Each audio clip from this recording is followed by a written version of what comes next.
Semangat pagi saudara. Suatu saat saya pernah bertanya kepada Tuhan, Tuhan, kalau memang Tuhan baik, mengapa Tuhan izinkan proses yang menyakitkan terjadi dalam hidup saya?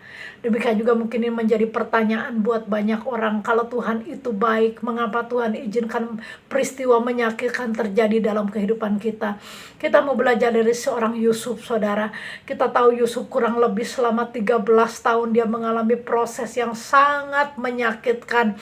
Bagaimana tidak, ketika saudara-saudara kandungnya membuang bahkan menjual Yusuf, tidak berhenti sampai di situ. Yusuf difitnah, bahkan harus masuk ke dalam penjara. Tetapi saudara, kurang lebih ketika Yusuf sukses 13 tahun kemudian, dia kembali bertemu dengan orang-orang yang pernah menyakiti dia, yaitu saudara-saudara kandungnya. Tetapi apa yang terjadi? Yusuf tidak pernah dendam, tapi Yusuf memberikan satu statement, pernyataan yang sangat luar biasa. Bagaimana dia melihat sebuah proses dari cara pandang Tuhan. Mari kita akan melihat dalam Kejadian pasal 50 ayat yang ke-20. Kamu telah mereka-rekakan yang jahat terhadap aku, tetapi Allah telah mereka-rekakannya untuk kebaikan, dengan maksud melakukan seperti yang terjadi sekarang ini, yakni memelihara hidup suatu bangsa yang besar. Saudara, saya teringat dulu mama saya ini senang sekali mengerjakan yang namanya kerajinan kristek. Ini kristek ini sudah jadi pada saat itu waktu mama saya sedang menyulam kerajinan ini. Saya selalu melihat dari baliknya, saudara.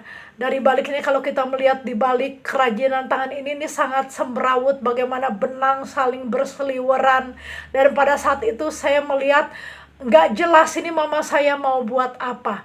Tetapi ketika saya melihat dari cara pandang mama saya, ternyata mama saya sedang menyusun sebuah rangkaian bunga yang sangat indah. Saudara, demikian juga dengan hidup kita. Ketika kita melihat masalah dari cara pandang manusia, kita akan melihat betapa semrawutnya hidup ini.